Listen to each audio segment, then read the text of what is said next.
اللهم صل على سيدنا ومولانا محمد صاحب التاج والمعراج والبراق والعلم دافع البلاء والوباء والقحط والمرض والألم اسمه مكتوب مرفوع مشفوع منقوش في اللوح والقلم سيد العرب والعجم اسمه مقدس معطر مطهر منور في البيت والحرم شمس الضحى بدر الدجى صدر العلا نور الهدى كهف الورى مصباح الظلم جميل الشيم شفيع الأمم صاحب الجود والكرم والله عاصمه وجبريل خادمه والبراك مركبه والمعراج سفره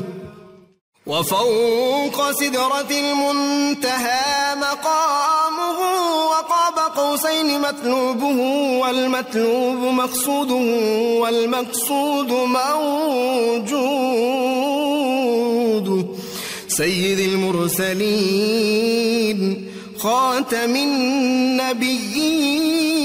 النبيين شفيع المذنبين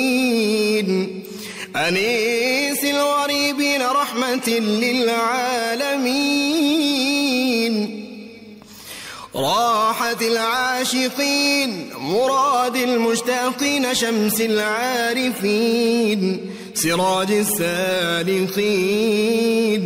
مصباح المقربين محب الفقراء